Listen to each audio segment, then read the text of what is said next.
कोटी कोटी कोटी प्रणाम करता झाला। आनंद विभोर झाला। ब्रह्मानंदामध्ये महाराज नृत्य करायला लागला। आणि ऐका, ज्ञानोबराय ज्ञानेश्वरीमध्ये महाराज फार गोड म्हणतात। जो मोले मदिरा पिये, जो मोले मदिरा पिये तो मदिरा नंद नाचिक आहे। जो ब्रह्मानंद सेविला होय तो केवी राहे आवरला। जो 10 रुपयाचे पिते महाराज तर किती अंगात आणते, किती अंगात आणते। रात्रभर महाराज सर्वांना जागा ठेवते। परंतु ऐका, ज्यांनी ब्रह्मानंदाचा प्याला महाराज सेवन केलेला आहे तो कोणाला आवडेल। ज्या वेळेला महाराज भगवंताची प्राप्ती झाली, भाव विभोर झाला, नृत्य करायला लागला। आणि आता भगवंताला म्हणायला लागला की म्हणे, हे प्रभू तुम्ही मला दर्शन जरूर दिलं, परंतु आता लगेच अंतर्धान व्हाल। आणि माझी स्थिती तर अशी झालेली आहे की एक क्षण देखील तुमच्या शिवाय मी जीवन जगू शकत नाही। म्हणून एक काम करा, माझ्या हृदयरूपी सिंहासनावर याच रूपामध्ये तुम्ही विराजमान व्हा, सूक्ष्म रूपाने। चला, महाराज लगेच भगवंत विराजमान झाले। कारण भक्तांनी महाराज भगवंताला म्हणावं आणि भगवंतानी ते न ऐकावं असं कधी झालंच नाही।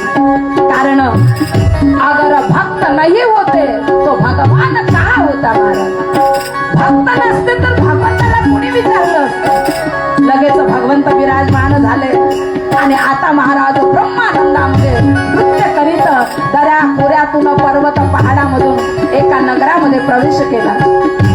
एका वटवृक्षाखाली महाराज हजारो साधक होते आणि ते साधक या साधकाला मिळाले। तुकोबार आहे म्हणतात, माझी जातीचे मज भेटो कोणी। जाती म्हणजे पाटील, आपण कुणबी नाही। माझी जातीचे म्हणजे माझ्या अधिकारासारखे मला कोणी भेटावे। आणि अशाच अधिकाराचे महाराज हजारो साधक आज याला या वटवृक्षाखाली महाराज मिळालेले आहेत। आणि ऐका, भक्त से भक्त मिले तो हो गई दो बात, संत से संत मिले तो हो गई दो बात। ज्यावेळेला संत आणि संत मिळतात महाराज, भक्त आणि भक्ताच्या भेटीचा आनंद काही आगळा वेगळा आहे। आणि ज्यावेळेला महाराज हे सर्व मिळाले, ब्रह्मानंदामध्ये सर्वच्या सर्व नृत्य करायला लागले। आणि चला, इकडे बराच काल निघून गेलेला आहे आणि गुरुदेवाला आठवण झाली की ज्या शिष्याला मी प्रेमाच्या प्राप्तीकरता वनामध्ये पाठवलं तो अजूनपर्यंत परत आला नाही। आज गुरुदेव स्वतः आसनावरून उठले महाराज। चला, निघाले शिष्याच्या शोधा करता। दऱ्या खोऱ्यातून पर्वत पहाडामधून चाललेले आहे आणि जाता जाता जाता जाता या नगरामध्ये प्रवेश केला आणि त्या वटवृक्षाखाली आले जिथे हजारो साधक महाराज दिव्यानंदामध्ये नृत्य करीत होते। ती सर्व गर्दी बाजूला करत करत करत मुख्य साधकाजवळ हे गुरु आले आणि महाराज आज त्या साधकाला स्पर्श केला।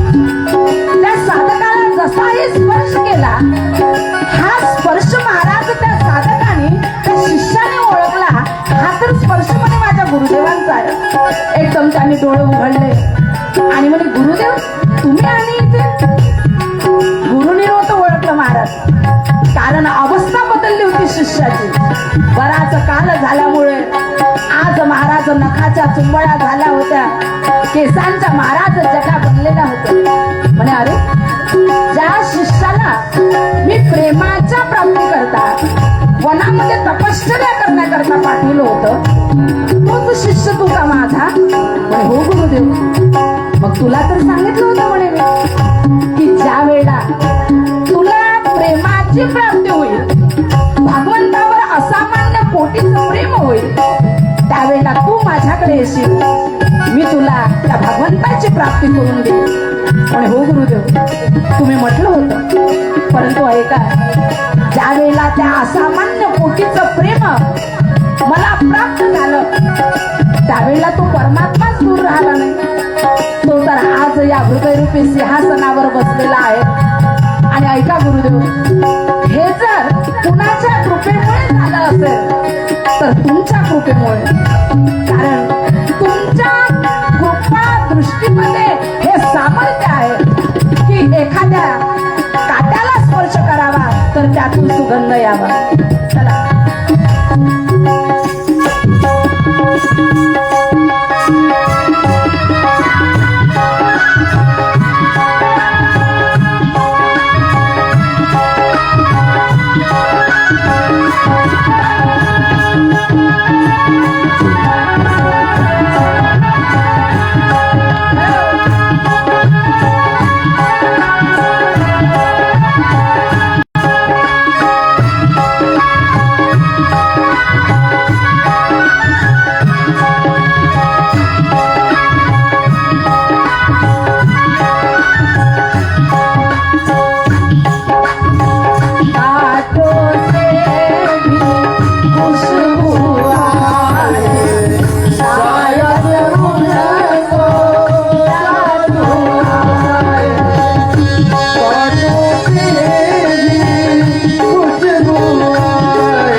आपुले पती बैसविले आपणा सारखे कविते तात्काळ नाही काळ वेळ तया लागे. चला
तशा प्रकारे जो जीव दशेमध्ये आहे त्याला शिव दशेमध्ये आणून ठेवलं.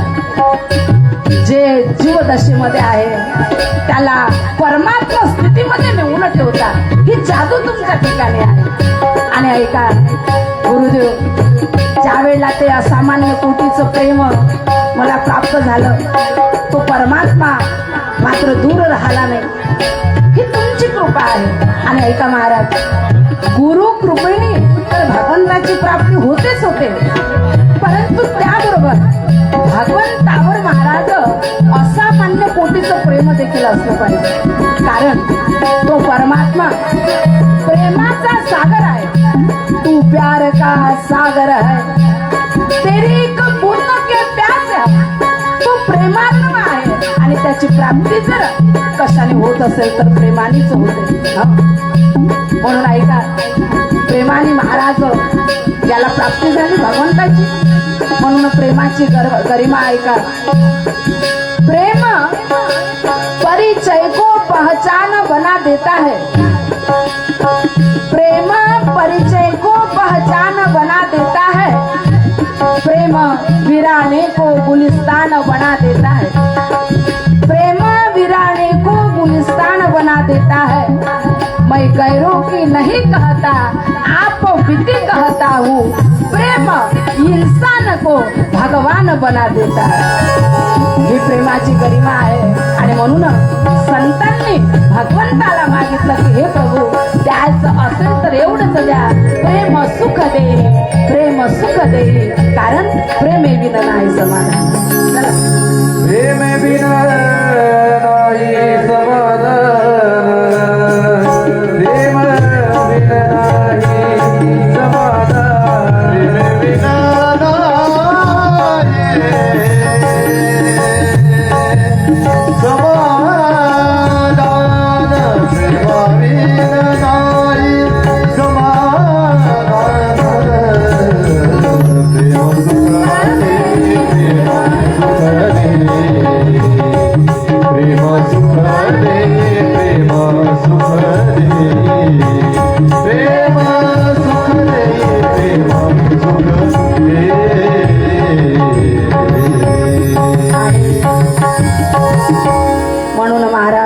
देवर्षी नारदांनी सांगितलं की हे भगवान व्यासजी, तुम्ही एक काम करा, तुमच्या ज्ञानाला प्रेम आणि भक्तीची जोड द्या.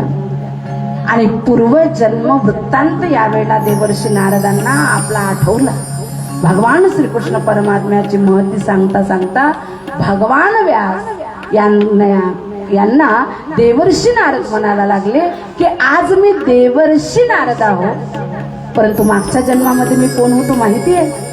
एका ब्राह्मणाच्या घरी माझी आई दासी होती आणि त्या दासीचा पुत्र मी होतो. परंतु त्या जन्मामध्ये मी एकच काम केलं, त्या ब्राह्मणाच्या घरी चातुर्मास संत राहण्याकरता आले. आणि त्या ब्राह्मणाने काय केलं की त्या संतांच्या सेवेची जबाबदारी माझ्यावर दिली. चातुर्मास पर्यंत त्या संतांची मी सेवा केली. त्यांना स्नानाकरता पाणी टाकून द्यायला लागलो. ते भोजन करायला बसले तर वाढायला लागलो. ते भगवंताची पूजा करायला बसले तर सर्व साहित्य आणून द्यायला लागलो. ते ज्या वेळेला सत्संग करायचे त्या सत्संगामध्ये मी बसायला लागलो. आणि ते ज्या वेळेला त्यांचं भोजन झाल्यानंतर जे काही त्यांचं उच्छिष्ट त्या पत्रावळीवर राहायचं ते उच्छिष्ट सेवन करायला लागलो. याच्यामुळे झालं काय की माझ्या देखील हृदयामध्ये कृष्ण भक्ती उदयास आली. म्हणून ऐका महाराज, एक आज महत्वाचं तुम्हाला सांगायचं आहे की ज्या वेळेला जीवनामध्ये संतांच्या सेवेचा अवसर येईल, हे भगवंताची फार मोठी कृपा तुमच्यावर झालेली आहे हे मात्र समजायचं. आणि ऐका, तुका म्हणे संत सेवा सर्व देवा वरिष्ठ. संत सेवा जी आहे सर्व देवाच्या काय म्हटलेल्या सेवेपेक्षा देखील श्रेष्ठ आहे. भगवंत जेवढे आपल्या सेवेने प्रसन्न होत नाही तेवढे महाराज आपल्या भक्ताच्या सेवेने प्रसन्न होते. म्हणून ज्या ज्या वेळेला संतांच्या सेवेचा योग जीवनामध्ये येतो त्या त्या वेळेला महाराज ही संधी सोडू नये. आपलं काय असते महाराज, येवाई जवाई आले तर काय व्यवस्था करतो नाही ना. आपण कुणी जर म्हणलं अहो ठेवता का तुम्ही तुमच्या घरी महाराज लोकांना ठेवता का, नाही बाबा ते नाही जमत आपल्याला.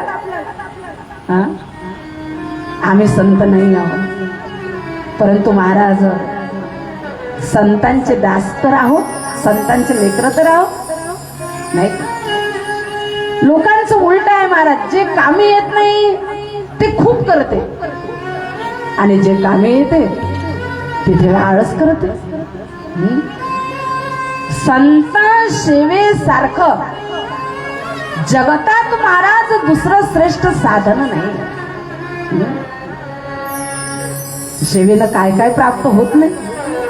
शबरी मातेचं उदाहरण तुम्ही ऐकलं असेल. शबरी माता आठवलं म्हणून थोडा प्रसंग वर्णन करून सांगते. शबरी माता ह्या 13 वर्षाच्या होत्या. जरा सावधान होऊन ऐकायला. 13 वर्षाच्या शबरी माता भिल्ल राजाच्या महाराज ह्या एकमेव काय म्हटलेलं आहे पुत्री होत्या, मुलगी होत्या. भिल्ल राजाने शबरी मातेचा विवाह जोडला आणि पाहता पाहता विवाहाचा महाराज क्षण आता जवळ आलेला आहे. उद्याला आता विवाह होणार. हा राजा होता भिल्लांचा शबर, आणि म्हणूनच संपूर्ण भिल्ल समाज महाराज रात्रीच्याच वेळेला विवाह करण्याकरता इथे गोळा झालेला आहे. जागोजागी दारू छलकत आहे. भिल्ल म्हणजे वनात राहणारे लोक, मांस खाणारे लोक, दारू पिणारे लोक महाराज. आणि आज 13 वर्षाच्या शबरी माता थोड्या बाहेर निघालेल्या. मंडपामध्ये एकच सर्वांची गर्दी आहे. जोरदार तयारी विवाहाची सुरू आहे. आणि हे पाहता पाहता पाहता आपल्या वडिलाचा हात धरून वडील मागे गेले मंडपाच्या. आणि तिथे एक दृश्य शबरी मातेने पाहिलं. हजारो प्राणी महाराज बांधलेले होते. शबरी मातेने विचारलं, बाबा हे प्राणी कशा करता? म्हणे आई तू भिल्ल राजाची मुलगी आहे, आणि भिल्ल राजाच्या मुलीचा विवाह असा तसा थोडी होणार. उद्या सर्व निमंत्रित भिल्लांना जी मेजवानी देण्यात येणार आहे ते या प्राण्यांच्या मांसाची. म्हणे बाबा या मुख्य प्राण्यांना तुम्ही मारणार आणि त्यांचं मांस खाऊ घालणार? म्हणे हो शबरी. आणि बस हे शब्द ऐकले आणि शबरी मातेच्या डोळ्यामधून अश्रूच्या धारा वाहायला लागल्या. म्हणे विवाह माझा होणार आणि प्राण यांचा जाणार, काय अर्थ आहे त्या विवाहाला? विचार केला. 13 वर्षाच्या महाराज शबरीने लक्षात ठेवा. चला सर्वांची जय्यत तयारी सुरू आहे. सर्व महाराज त्यात मग्न झालेले आहे. आणि आज शबरी माता निघाल्या रात्रीच्या वेळेला आपल्या वडिलाच्या घरून. अत्यंत वेगाने निघाल्या आणि महाराज धावता धावता धावता धावता धावता धावता घनदाट अरण्यामध्ये आल्या. इकडे महाराज सगळे शबरीला पाहायला लागले की कुठे गेली शबरी, कुठे गेली शबरी. सर्वच्या सर्व भिल्ल महाराज वन शोधून काढतात, परंतु महाराज शबरी माता कोणाला दिसल्या नाही. शबरी माता बऱ्याच दूर निघून गेल्या आणि एका विशाल अशा वृक्षावर महाराज लपून बसल्या की आपण कोणाला दिसू नये. भिल्लांनी शोधलं, निघून गेले. आणि चला पहाट झाली. ज्या वृक्षावर शबरी माता बसलेल्या होत्या त्या वृक्षाच्या समोरच महाराज ऋषीचा आश्रम होता. काय आहे त्या? मातंग ऋषी. मातंग ऋषीचा आश्रम होता. पहाट झाली, 4 वाजले आणि मातंग ऋषी उठले. मातंग ऋषीच्या या आश्रमामध्ये अनेक महाराज ऋषीगण राहत होते आणि त्या सर्व ऋषींना घेऊन मातंग ऋषी रस्त्याने महाराज त्या गेले, गंगेवर गेले, स्नान केलं आणि स्नान करून परत आले. हे सर्व दृश्य शबरी मातेने पाहिलं. झालं की हे अधिकारवान लोक आहेत, त्यांना तर महाराज एवढं काही कळत नव्हतं, परंतु हे भगवंताचे महान भक्त आहे एवढं मात्र शबरी मातेला कळालं. आणि निर्णय केला की आपल्याला यांच्या आश्रमामध्ये तर प्रवेश मिळणार नाही, कारण आपण हीन जातीचे, परंतु उद्यापासून आपण सेवा करायची. मातंग ऋषी ज्या रस्त्याने गंगेपर्यंत स्नान करण्याकरता जातात तो रस्ता रोज आपण साफ करायचा. निर्णय केला. चला, रात्र झाली, पहाट व्हायला लागली. शबरी माता बरोबर 2:30 वाजता उठल्या. महाराज उतरल्या वृक्षावरून. झाडू घ्यावा तर झाडू कुठे तिथे? बरं, कशाचा बनवला तर झाडूचा आवाज जो आहे तो मात्र ऋषींच्या कानावर जाईल. म्हणूनच शबरी मातेने महाराज आपल्या हाताने संपूर्ण तो रस्ता ऋषींच्या आश्रमापासून तर गंगेपर्यंतचा साफ केला. सर्व ऋषी मुनी उठले. 4 वाजलेले आहेत. रस्त्याने निघाले. पाहतात तर आज महाराज संपूर्ण रस्ता स्वच्छ दिसला. मातंग ऋषी आश्चर्यचकित झाले. अनेक साधकांना ऋषीगणांना विचारायला लागले की तुम्ही हा रस्ता साफ केला का? सर्वांनी सांगितलं. म्हणे बाबाजी, नाही, आम्ही हा रस्ता साफ केलेला नाही. चला, मातंग ऋषी महाराज परत गंगेवर गेले, स्नान केलं, सर्वच्या सर्व परत आले. असा कालक्रमण महाराज मातंग ऋषीच्या जीवनाचा जात आहे. आणि रोज सेवा करण्याचा कालक्रमण महाराज आमच्या शबरी मातेचा देखील चालला की 2:30 वाजता उठायच्या आणि रोज रस्ता साफ करायच्या, झाडावर जाऊन बसायच्या. त्यानंतर तरुण झाल्या सेवा करता करता शबरी माता. हे जीवन महाराज तारुण्य जे आहे हे या सेवेमध्ये गेलं. आणि आता थोडस वय यांचं वाढलं. आजही महाराज ह्या झाडायला लागल्या. आणि झाडता झाडता झाडता जशीही ऋषींची येण्याची चाहूल लागली, रोज पटकन उडी मारायच्या आणि वृक्षावर जाऊन बसायच्या. परंतु वय झाल्यामुळे आज उडी ज्याप्रमाणे जायची त्याप्रमाणे गेली नाही. आणि शबरी माता महाराज तिथेच राहिल्या. मातंग ऋषींनी पाहिलं. म्हणे कोण आहे तू? हात जोडले. म्हणे ऐका महात्मन, माझं नाव शबरी आहे. असं? म्हणे हो. कोण आहे तू? म्हणे मी भिल्ल राजाची मुलगी, शबराची मुलगी. मग इथे काय करत आहे तू? म्हणे महात्मन काही नाही, बराच काल जो आहे या वृक्षावर मी घातला. हा, आता माझ्या लक्षात आलं. रोज रस्ता जे कोणी साफ करीत होतं ते तू करीत होती? म्हणे हो गुरुदेव. ऐका महाराज, सेवा केली परंतु माहिती देखील पडू दिली नाही. आपण तर महाराज थोडस करतो, याला सांगतो त्याला सांगतो, मी केलं मी केलं मी केलं मी केलं, तिथं सर्व गेलं. म्हणून जे काही आपण करतो याचा अभिमान कधीच धारण करायचं नाही. ते केलेलं महाराज वाया जातं. माहिती देखील पडू दिली नव्हती शबरी मातेने. परंतु ऋषी आहे, यांच्यासोबत खोटं कसं बोलायचं? म्हणे हे महात्मन, तुमच्या कृपेमुळे ही सेवा करण्याची संधी मला प्राप्त झाली. म्हणे ऐक शबरी, तू धन्य आहेस. अगं आज या सेवेने झालं काय माहिती आहे? अगं तू संतत्व या पदाला पोहोचलेली आहे. कारण सेवा ही कधीच कमी नसते, सेवा ही श्रेष्ठ आहे.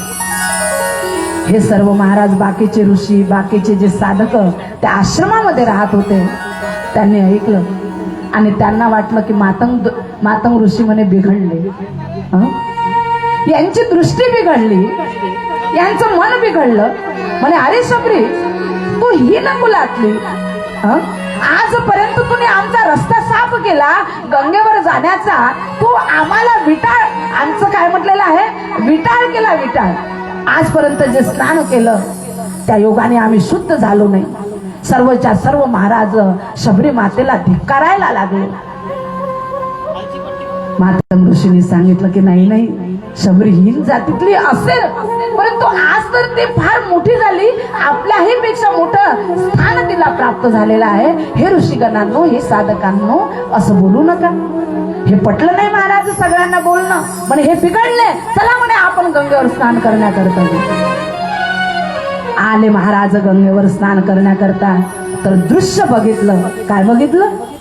गंगेतील जे पाणी होतं ना, ते पाणी राहिलंच नव्हतं. गंगेत रक्त वाहत होतं महाराज, रक्ताची नदी वाहत होती. हे सर्व पाहून घाबरले. हे काय आहे? हा काय प्रकार आहे? सर्वच्या सर्व घाबरले.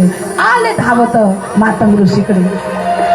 म्हणे महात्मन प्रभू, आज तर काही अघटित घडलेलं आहे. ज्या गंगेमध्ये आपण रोज स्नान करीत होतो, त्या गंगेमध्ये आज पाणी नाही, तर रक्त वाहत आहे. म्हणे बरोबर आहे, तुम्ही एका महान संताचा अपमान केला, तुम्ही शबरीचा अपमान केला. म्हणून आता एक काम करा, त्या शबरीला माफी मागा, तिचे चरण जे आहे ते प्रक्षालन करा, आणि तिचं चरणामृत ज्यावेळेला तुम्ही गंगेत नेऊन टाकाल, तर ते रक्त जे आहे त्या रक्ताचं पाणी होईल. त्यावेळेला महाराज सर्व ऋषीमुनी शबरी मातेला म्हणायला लागले. म्हणे हे शबरी माता, तुमचे चरण कमल समोर करा. शबरी माता म्हणायला लागल्या. म्हणे नाही नाही, मी तर हीन कुलातली, हीन जातीतली, तुम्ही श्रेष्ठ लोक आहात, मी माझे चरण प्रक्षालन तुम्हाला करू देणार नाही. मातंग ऋषींनी सांगितलं की म्हणे ऐक शबरी, तू उच्च आहेस, तू मात्र आता यांना चरण प्रक्षालन करू दे. आणि म्हणून महाराज नंतर सर्व ऋषींनी साधकांनी शबरी मातेचे चरण प्रक्षालन केले, आणि ते तीर्थामृत घेऊन महाराज ते तीर्थ घेऊन ते चरणामृत घेऊन आले गंगेवर. आणि ते चरणामृत जसंही गंगेमध्ये टाकलं, तसं काय झालं? गंगेतील जे रक्त होतं ते नाहीच झालं, आणि परत महाराज शुद्ध पाणी वाहायला लागलं. नंतर या सर्वांना कळाला शबरी मातेचा अधिकार. सर्वच्या सर्व जण आले, आणि आज शबरी मातेला महाराज विनंती करायला लागले की म्हणे हे आई, आम्हाला मात्र माफ कर. नंतर शबरी माता ज्या आहे आता मातंग ऋषीच्या या कुटियामध्ये राहायला लागल्या. हजारो ऋषींसमवेत एक कुटिया शबरी मातेसाठी देखील तयार करून दिली, आणि भरपूर सेवा शबरी मातेने आपल्या गुरुदेवांची केली. आता काल महाराज कोणासाठी थांबत नाही, काल चाललेला आहे. आणि शेवटी महाराज आता मातंग ऋषी हे वृत्त झाले, त्यांची जाण्याची वेळ आली. आज शबरी हिने महाराज गुरु म्हणजे गुरुदेव होते. मातंग ऋषी शबरी मातेचे गुरु बनविलं होतं, आणि गुरूंची खूप सेवा केली होती. ज्या वेळेला गुरुदेवांनी सांगितलं म्हणे हे शबरी, आता माझी जाण्याची वेळ आली, तर शबरी मात्र रडायला लागली. म्हणे ऐका, मला देखील तुमच्या सोबत न्या. म्हणे नाही शबरी, मला तर तुला माझ्या सोबत येता येणार नाही, परंतु आई, तू जी सेवा केली ना, ती सेवा कधीच वाया न जाणारी आहे. आज मी तुला सांगतो की त्या सेवेमुळे तुला साक्षात श्रीरामचंद्र प्रभूचं दर्शन होईल. मातंग ऋषींचा तर प्राण निघून गेला. आपल्या गुरुदेवांच्या वाक्यावर विश्वास ठेवला, आणि रोज महाराज शबरी माता आता थकलेल्या आहे, वृद्धापकाळ आहे, रोज फुलांची चादर टाकायच्या, रोज महाराज त्या आश्रमामध्ये बसून वाट पाहायच्या श्रीरामचंद्र प्रभूची. पंचयोगिया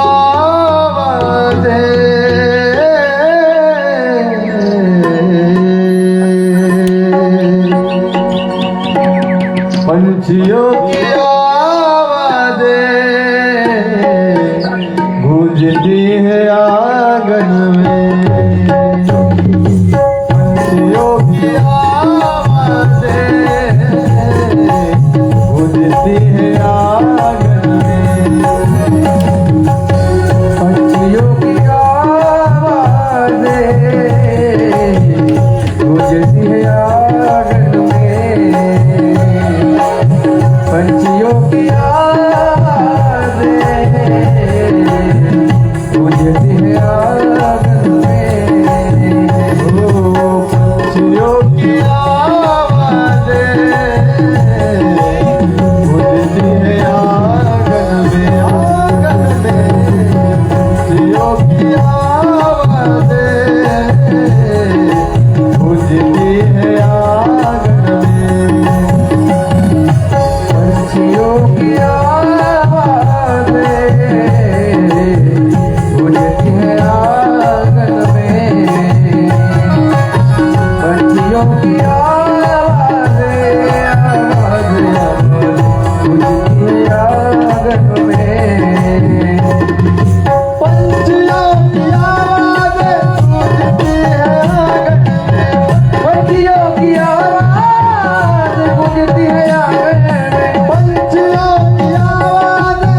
के फल सावन में ओ मेरे श्री राम आएंगे अपने साथ सावन में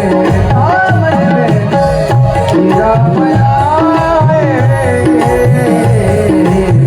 अपने साथ सावन में जब राम जी का मन होगा शबरी के कुटिया का पावन होगा साथ साथ लक्ष्मण जी का दर्शन होगा शबरी के कुटियों का पावन होगा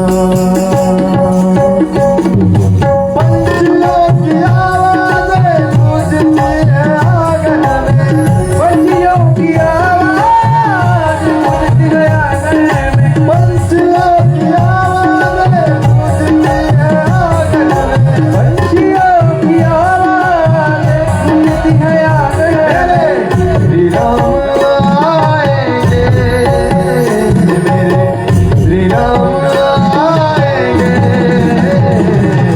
सबके साथ सावन में श्री राम आएंगे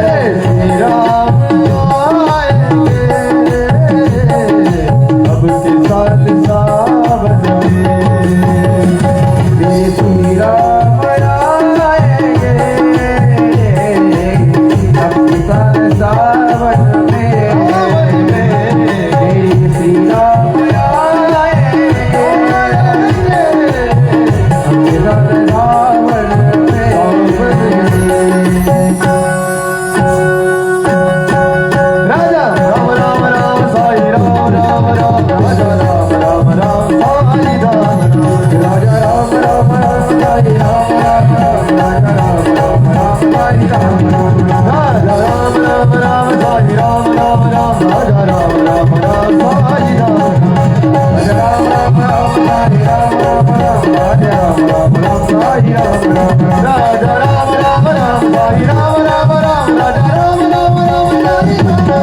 राजा राम राम राम साई राम राम राम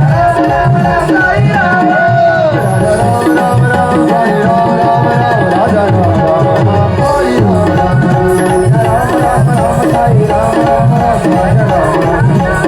राम राजा राम राम राम साई राम राम राम राजा राम राम राम साई राम राम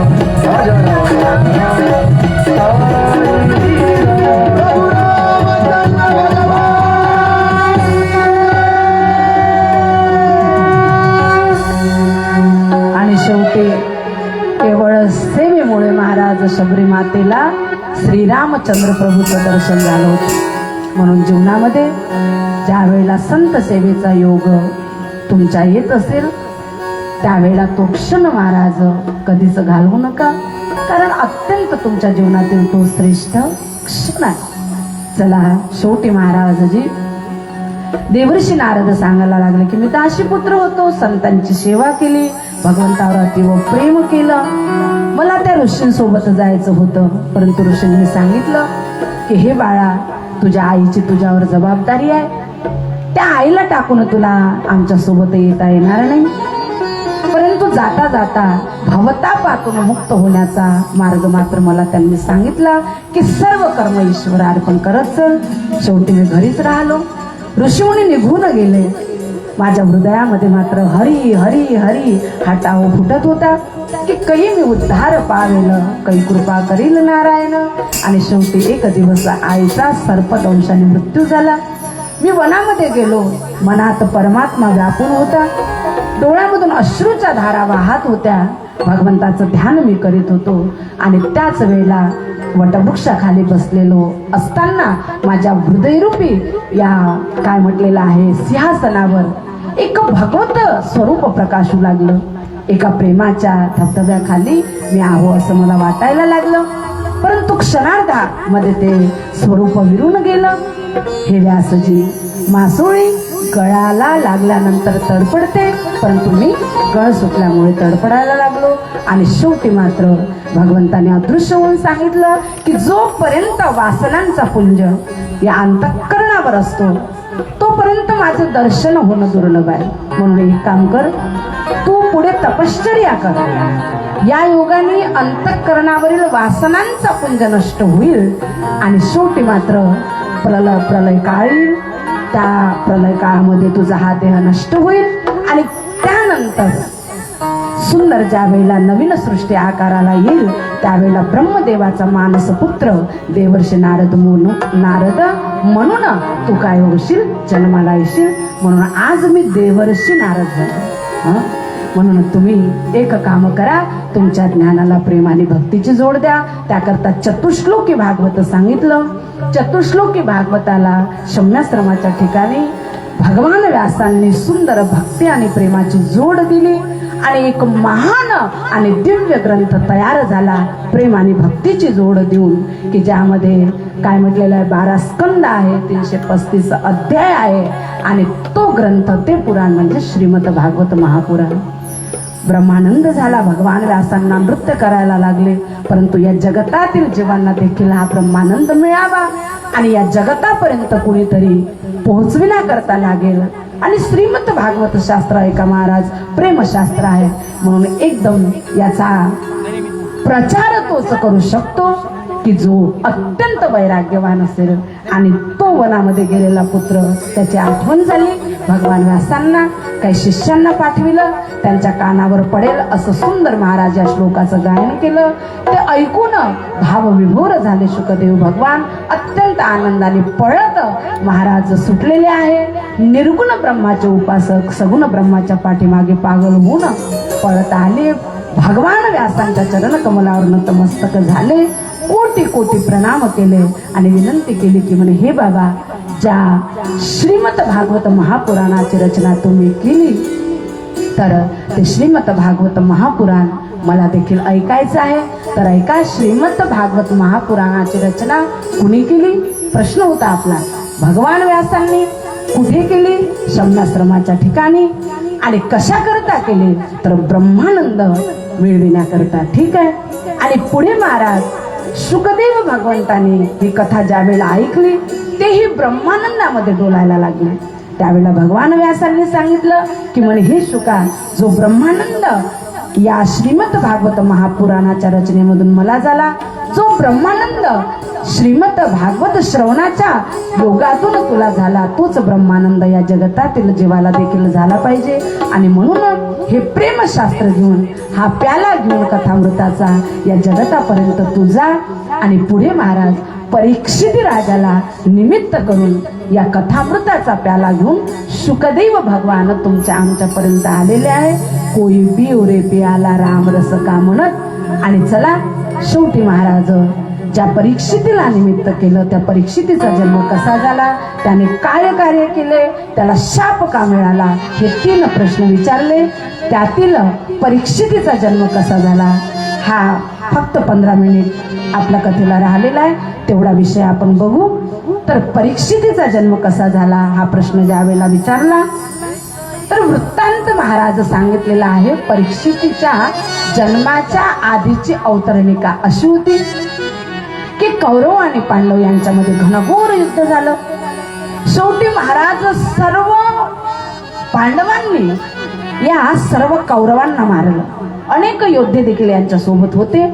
आणि शेवटी दुर्योधन जे आहे त्याच्या मांडीवर गदा मारून भीमाने त्याचाही प्राण घेतला. शेवटी महाराज आता अत्यंत क्रोधित झालेला आहे. द्रोणाचार्यांचा पुत्र अश्वत्थामा. 15 मिनिट आहे फक्त, स्वस्त राहता, जास्त वेळ घेणार नाही. तर अत्यंत क्रोधित झाला दुर्योधनाला मारल्याबरोबर. ज्याचं अतीव प्रेम होतं दुर्योधनावर. आणि क्रोधित झालेला हा, क्रोधाने लाल बुंद झालेला अश्वत्थामा प्रतिज्ञा करायला लागला की म्हणे, ज्या पांडवांनी माझ्या मित्राला दुर्योधनाला मारलं, त्याचं संपूर्ण कुल नष्ट केलं, त्या पांडवांना उद्यापर्यंत या पृथ्वी तलावर मी जिवंत राहू देणार नाही, निपांडव पृथ्वी करेल. आणि ज्यावेळेला ही प्रतिज्ञा केली, ही प्रतिज्ञा महाराज कोणाला माहिती पडली? भगवान श्रीकृष्ण परमात्म्याला. चला, कुरुक्षेत्रातील युद्ध संपलं होतं, पांडवांना विजय मिळाला. म्हणून सर्व योद्धे जे पांडवांकडून लढण्याकरता आले होते ते अत्यंत आनंदित झाले होते, परंतु सर्व थकलेले होते. सर्वच्या सर्व आपापल्या शिबिकेकडे विश्रांती करण्याकरता चाललेले होते. पांडव देखील श्रांत झाले होते, थकलेले होते. तेही विश्रांती करण्याकरता ज्या वेळेला जायला लागले त्यावेळेला मात्र भगवान श्रीकृष्ण परमात्मा आजी म्हणे, पांडवांनो ऐका, तुम्हाला विश्रांती करायची आहे हे ठीक आहे, परंतु विश्रांती फक्त आजच्या दिवस करायची नाही आहे, विश्रांती उद्या करावी. म्हणे प्रभू, तुम्हाला तर कल्पना आहे, कारण हे युद्ध महाराज हस्तिनापूर नगरीमध्ये जे युद्ध झालं, कुरुक्षेत्रामध्ये जे युद्ध झालं होतं कौरव आणि पांडवांमध्ये, हे साधं युद्ध नव्हतं महाराज. सर्व थकलेले होते. म्हणे प्रभू, तुम्हाला कल्पना आहे की आमचं शरीर थकलेलं आहे, पाय चालायचं नाव घेत नाही, हात काही करायचं नाव घेत नाही, या शरीराला विश्रांतीची गरज आहे. म्हणे ऐका पांडवांनो, त्याचं कारण आहे. आज का विश्राम तुम्ही करायचा नाही, का विश्रांती करायची नाही? तर आज या रात्रीच्या वेळेला जे चंद्रमंडळ अखंड निघालं, हे कितीतरी कल्पानंतर निघत असतं. आणि आज जर तुम्ही यज्ञाधिक कर्म केले तर कुरुक्षेत्रामध्ये जी अतिव हत्या झाली, त्या हत्येतून तुम्ही निर्मुक्त व्हाल. भगवंताने म्हटलं, सर्व पांडव तयार झाले. पांडवांच्या मुलांना देखील भगवंताने आग्रह केला की तुम्ही चला, पण मुलं महाराज मानले नाही. चला, पांडव, द्रौपदी माता यांना गंगा तीरावर भरपूर दूरपर्यंत आणलं आणि शेवटी गुप्त ठिकाणी महाराज यज्ञाला सुरुवात झाली.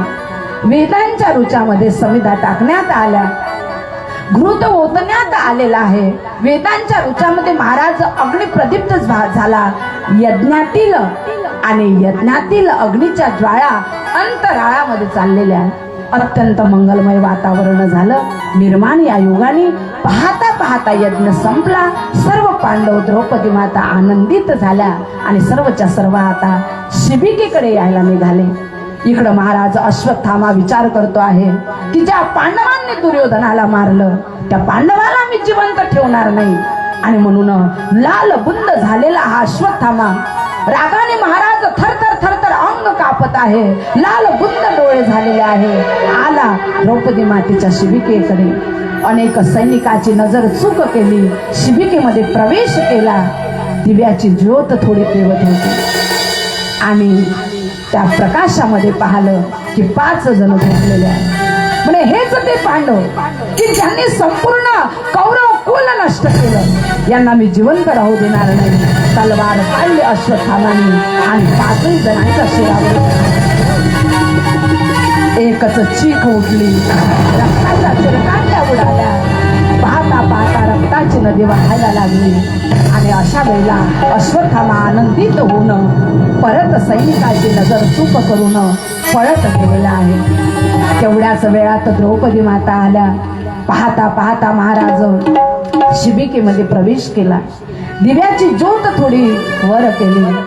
प्रकाशित दिवा झाला आणि त्या प्रकाशामध्ये त्या संपूर्ण शिबिकेच्या ज्या महाराज भिंती आहे त्या रक्ताने न्हाऊन गेलेल्या द्रौपदी मातेने पाहिलं. एकदम महाराज घाबरून गेल्या. खाली पाहतात तर रक्ताची नदी वाहत आहे. आणि ज्यावेळेला महाराज पलंगावर पाहतात झोपलेले आपले मुलं, तर प्रत्येकांची शिर धडा वेगळी झालेली होती. हे पाहिलं आणि एकच चीख उठली. धारा किती पडल्या. द्रौपदी माता आकांत करायला लागली. माया मंदिर हलले लागे करस फुटाया. आज गायर पक्षी जाई पिला ना भेटाया. आज गायर पक्षी जाई पिला ना भेटाया. माया मंदिर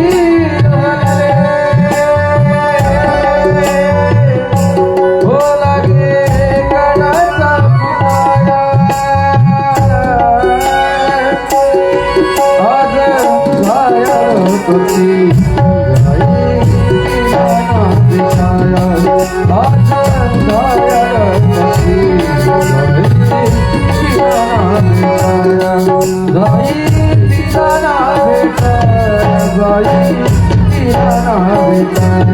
जाई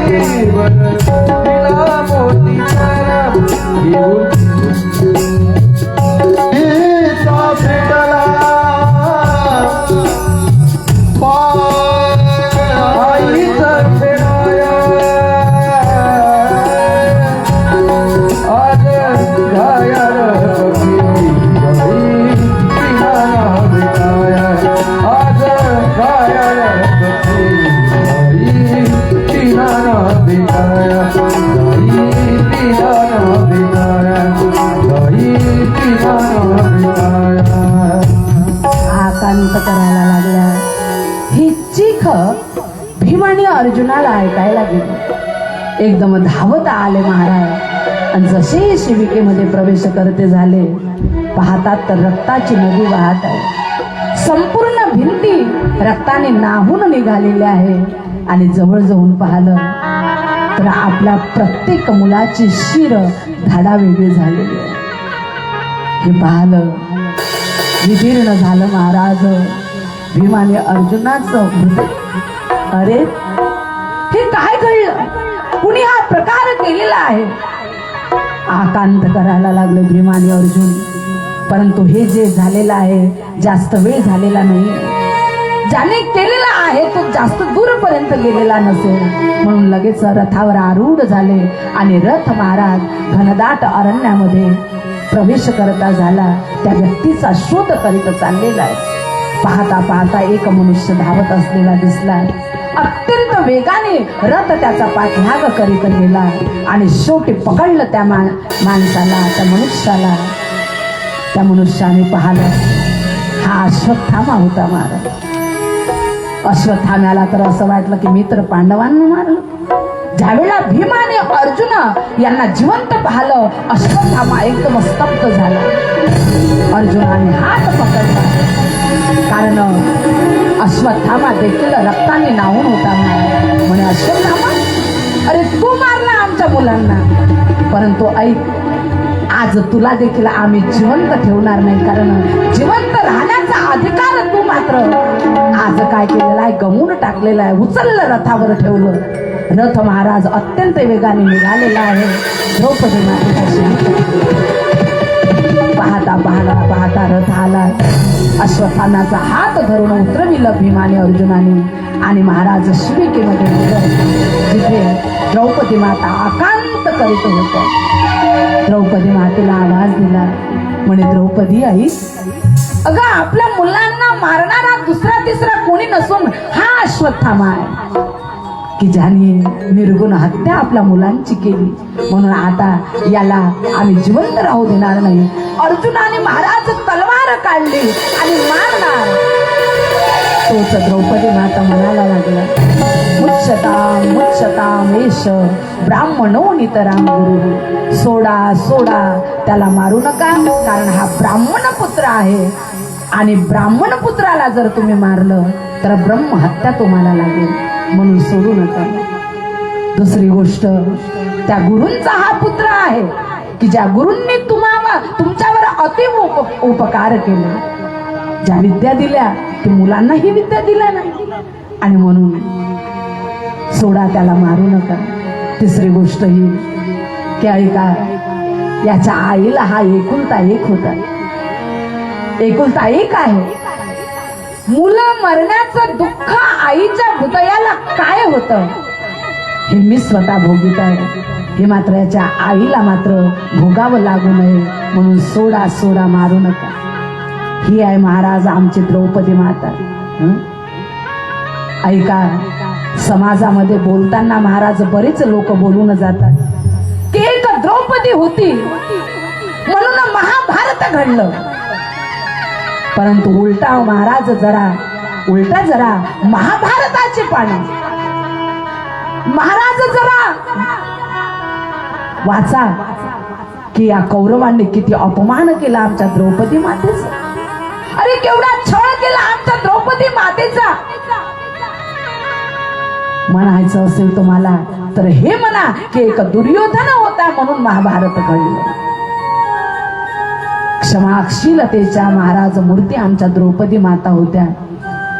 चला आज भगवान श्रीकृष्ण परमात्मा आले म्हणे ऐका, हा अश्वत्थामा ज्याच्यामुळे अत्यंत हा बलवान झालेला आहे, मणिपर्वत ज्याच्यामुळे हा अत्यंत तेजस्वी झालेला आहे. द्रौपदी म्हणते नका मारू, परंतु एक काम करा, हा ब्राह्मण आहे आणि ब्राह्मणाला त्याचा अपमान मरणापेक्षा देखील अतिव कठीण असतो. म्हणून एक काम करा अर्जुना, याचा हा मणिपर्वत काढ आणि याला अपमानित करून हाकलून दे. शेवटी महाराज अर्जुनाने मणिपर्वत तलवारीच्या टोकाने काढलं, हाकलून दिलं आणि चला सर्व पांडव दुःखी झाले.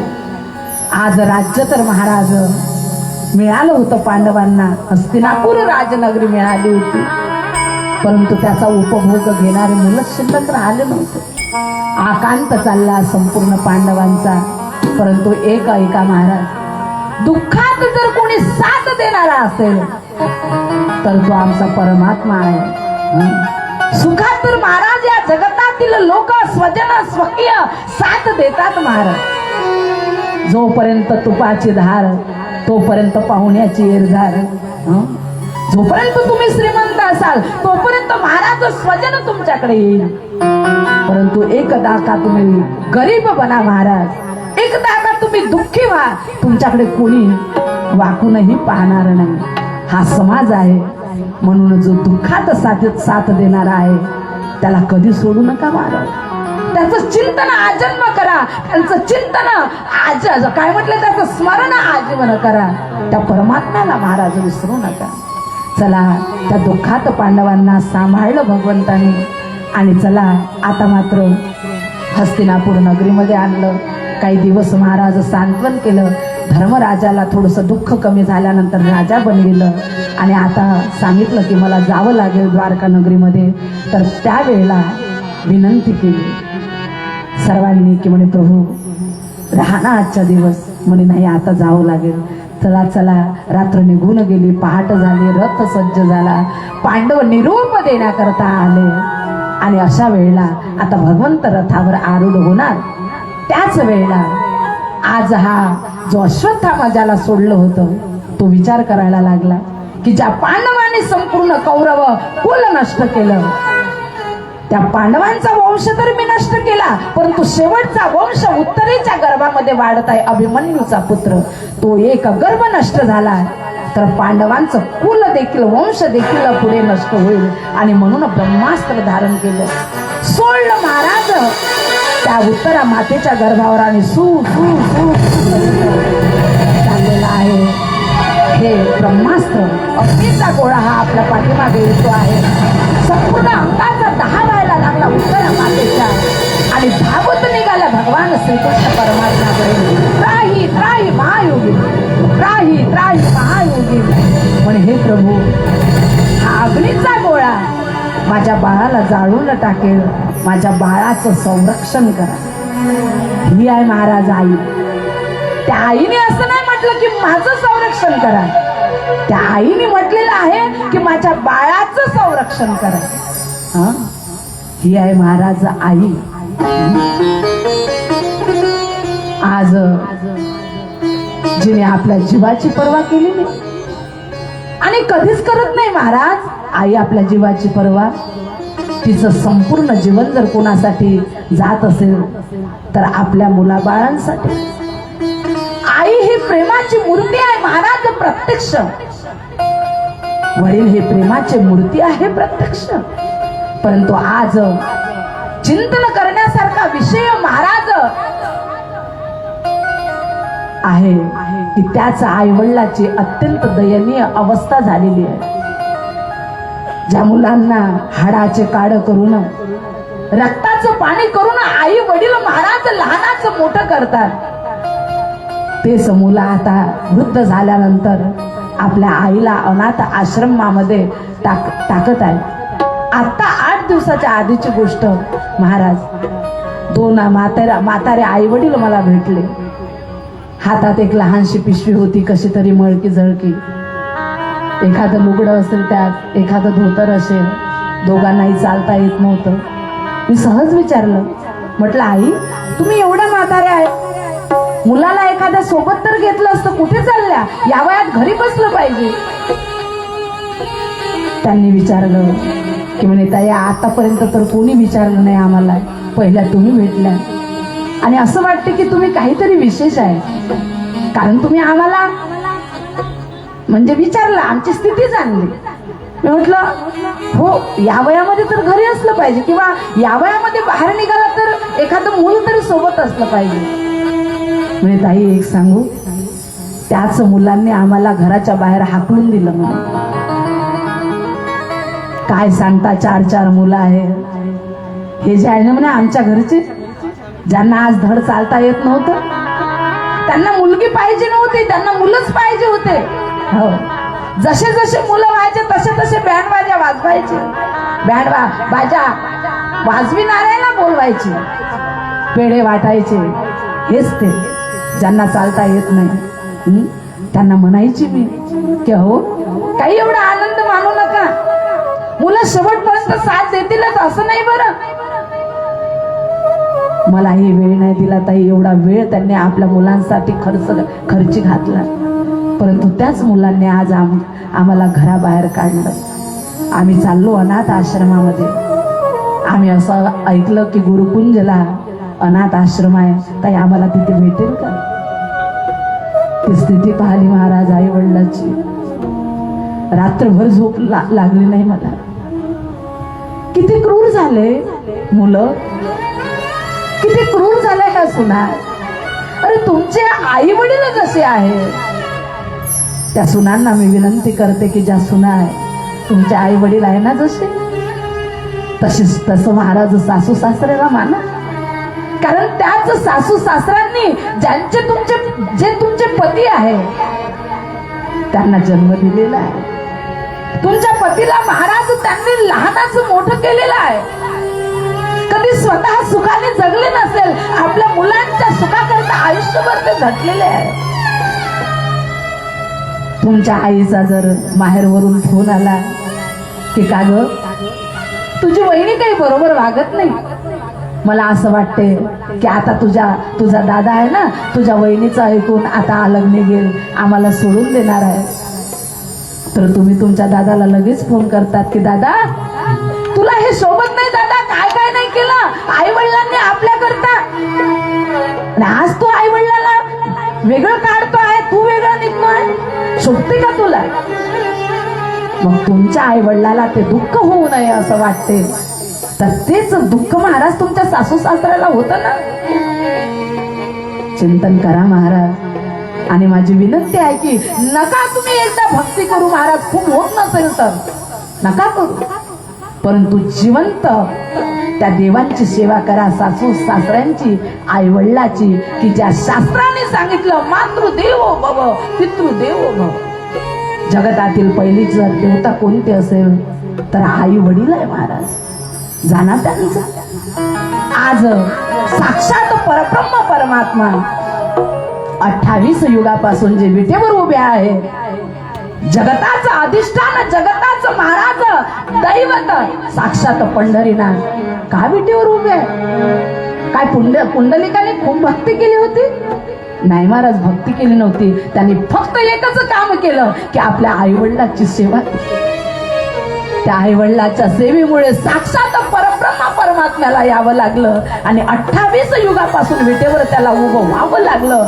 हे सेवेचं फल आहे महाराज आई वडिलांच्या. त्या आई वडिलांचं जाणा महाराज. काय आहे आई? अरे 9 महिने तुम्हाला गर्भात वागवते. काय दुःख असेल 9 महिन्यापर्यंत तिला.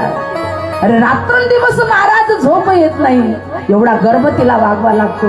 तिची पीडा जाणा महाराज तो, की जे फक्त तुम्हाला माया देते आणि फक्त माया, तुम्ही कसेही वागा.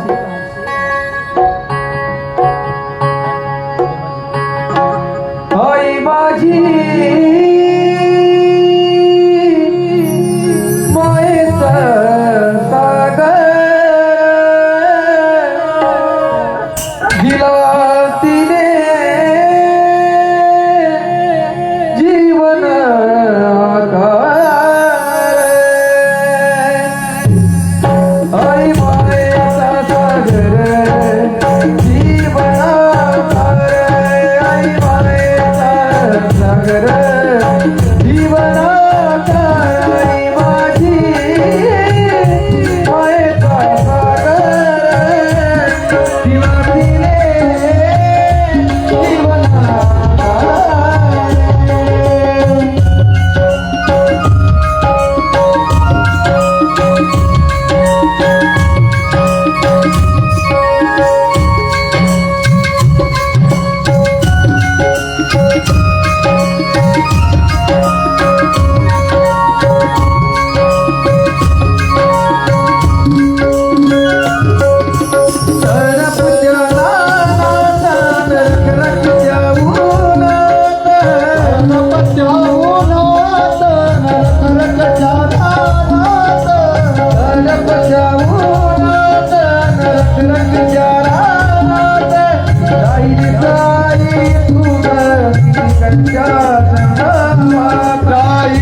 समाजासाठी तू कष्टाच्या भावाचा राहिली समाजासाठी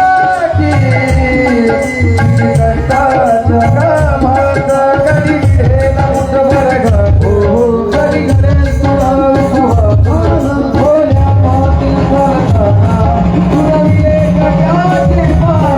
माझी मायेचा सागर दिला तिने जीवन आकार.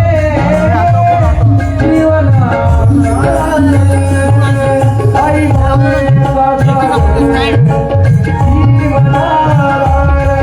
आई मायेचा सागर तिकडे घेऊन आहे.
आई वडिलांची सेवा करा. चला महाराज उत्तरा माता म्हणायला लागल्या, माझ्या बाळाचं संरक्षण करा.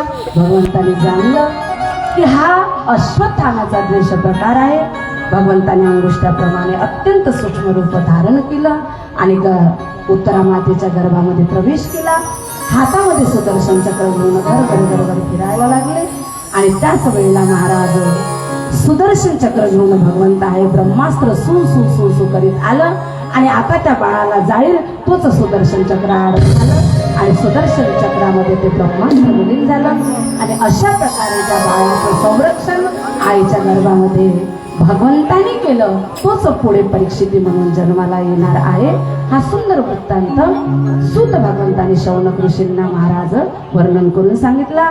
या पुढील अतीव सुंदर आणि अतीव सुंदर विषय उद्याच्या सत्रामध्ये आपण पाहणार आहोत. ठीक आहे, उद्या ठीक 2 वाजता आपली कथा लागेल आणि आता उद्यापासून तर आपले फार वाढते कार्यक्रम आहे, तर उद्यापासून थोडं गडबडीने येत चला. ठीक आहे, चला आता उत्तर प्रदेश येथील मथुरा निवासी आमचे विकास भाऊ आणि त्यांचा संच अत्यंत उत्कृष्ट इथे झाकी सादर करणार आहे.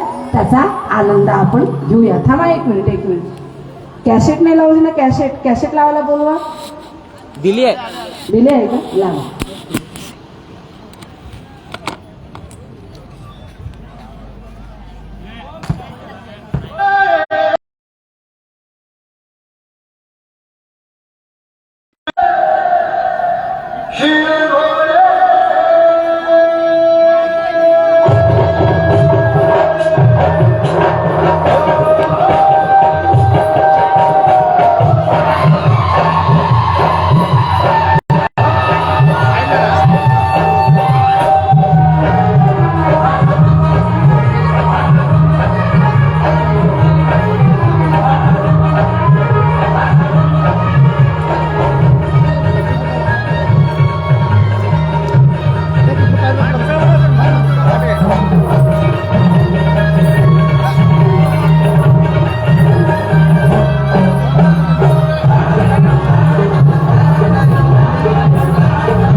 चिकी चली रे सवारी दृष्टि आज उठी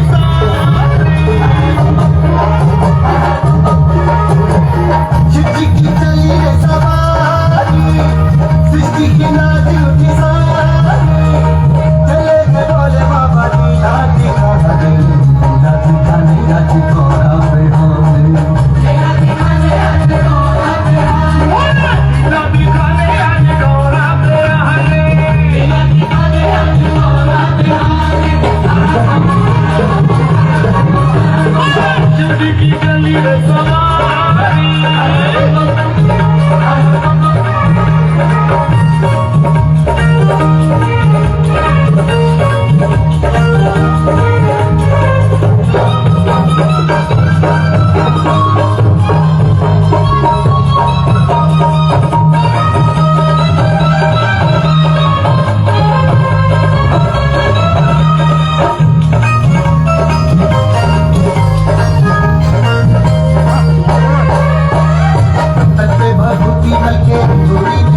नांदे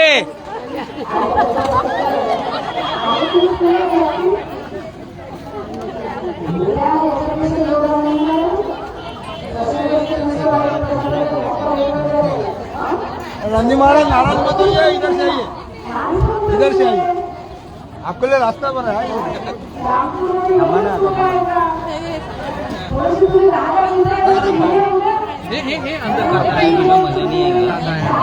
दाखव का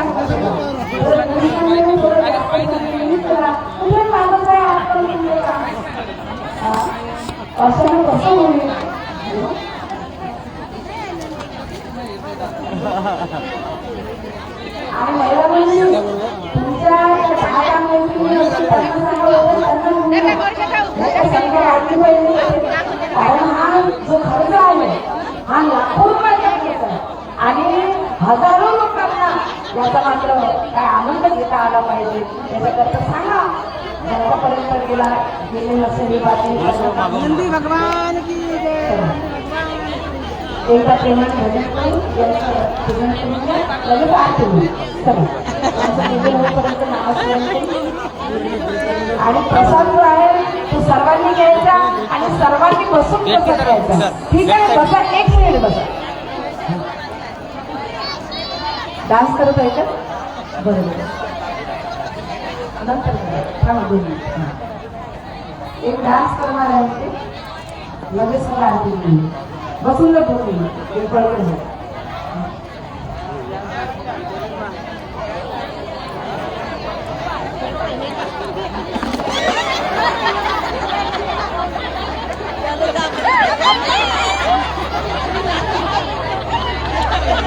अरे नंदी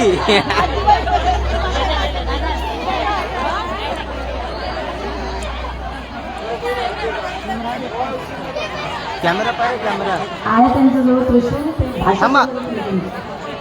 शिकला का पप्पा साईडनी वा साईडनी वा पप्पा साईडनी वा लाईव्ह चालू आहे ना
वाह वाह वाह विकास भैया आपके लिए मेरे को एक बार शूट में नहीं है नाही, आता होते. नंतर उद्या पण उद्या यापेक्षा अतिव सुंदर आपण झाकी बघणार आहोत. त्याच्या परवाच्या दिवशी त्यापेक्षा सुंदर, त्यानंतर त्यापेक्षा सुंदर अशा सुंदर झाक्या आपण बघणार आहोत. करा पूजन करा. राहिलं तुला ताई बस 1 मिनिट, एकच मिनिट, महिला मंडळी बस एकच मिनिट पाहिजे. उद्या होते रन येतो. कल करेंगे. हाँ ठीक है. पूजन करून घ्या. ते उद्या उद्या उद्या हा ठीक आहे. चला चला आरती लावा पटकन. तोपर्यंत नामस्मरण करा. 2 मिनिटात नामस्मरण करू, लगेच आरती करू. चला. हो ना. राधे राधे बोल.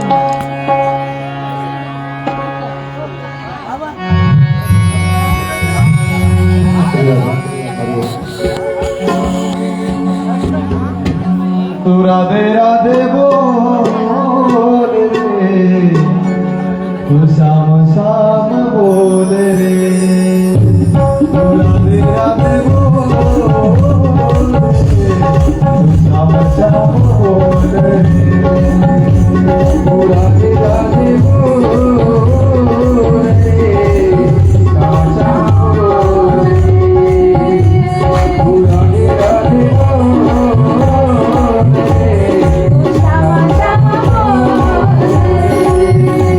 तू राधे राधे बोल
चला.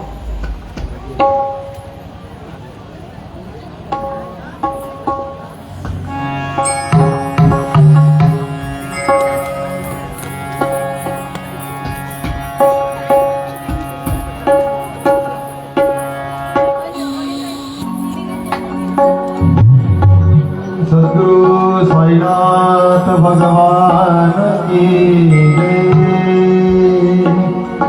आरती साई बाबा सौख्य नातार देवा नातार देवा चरण जात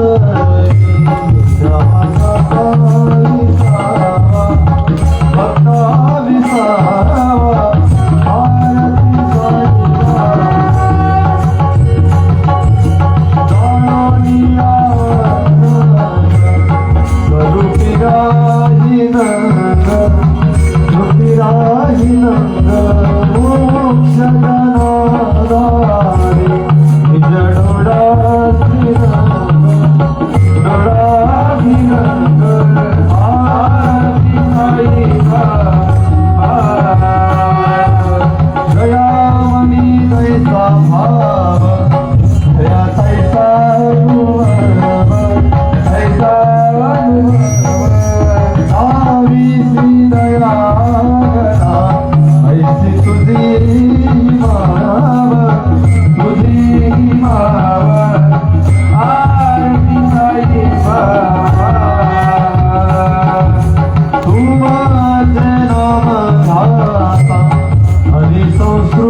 कराने वाला है हरि गज कराने वाला है ये सुख कर ये सुख कर ये सुख कर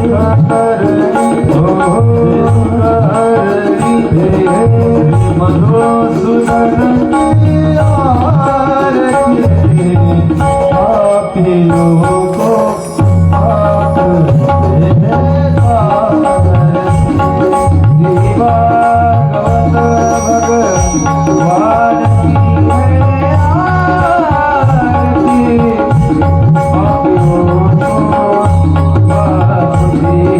भगवान की है आरती मधुर बोल पंत खोल सत्य मार्ग दिखाने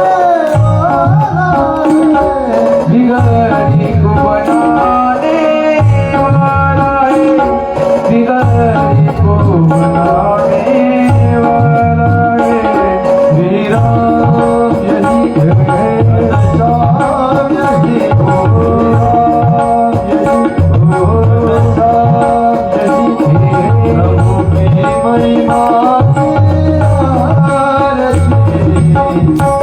पापियों को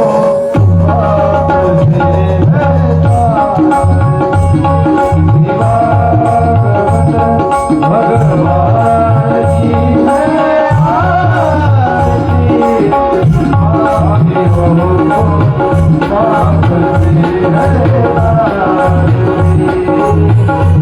पापियों को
पाप से पापियों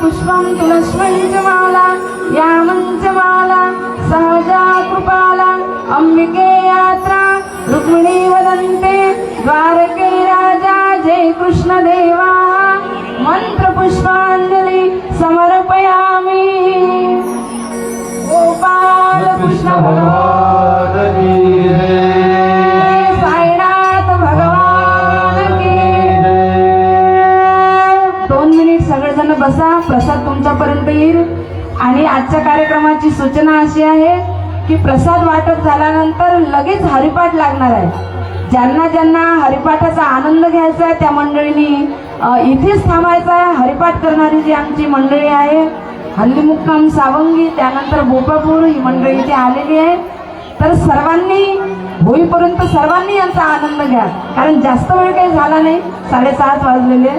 चला आता विसरत नाही.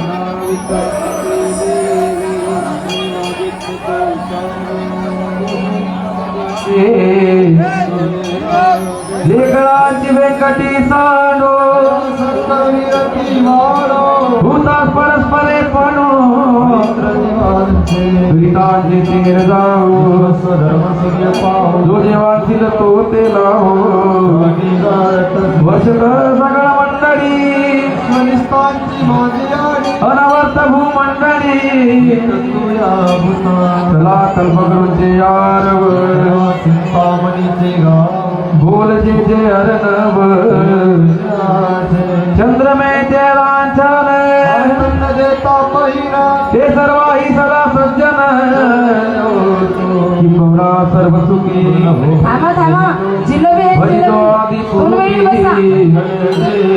आणि ग्रंथ पदवी हे दृष्टा दृष्ट विजय हे तमरेसी विश्वेश्वरा हे वरी ज्ञानदेव हिने वरी ज्ञानदेव हिने वरी ज्ञानदेव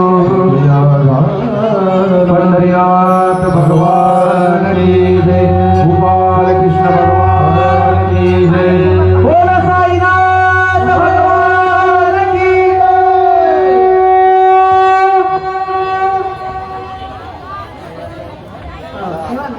यांना सगळ्यांना द्या. आता लगेच हरिपाठाला सुरुवात होणार आहे. दंडनीत ज्ञानोबारायांचा पाऊलासहित इथे हरिपाठ होणार आहे. ज्या काही महिला मंडळी आहे, ज्यांना हरिपाठामध्ये सुंदर पावलं टाकायचं आहे, आनंद घ्यायचा आहे, पुरुष मंडळी, मुलं सर्वजण यामध्ये आनंद घेऊ शकतात. ठीक आहे, लगेच आता हरिपाठ लागणार आहे.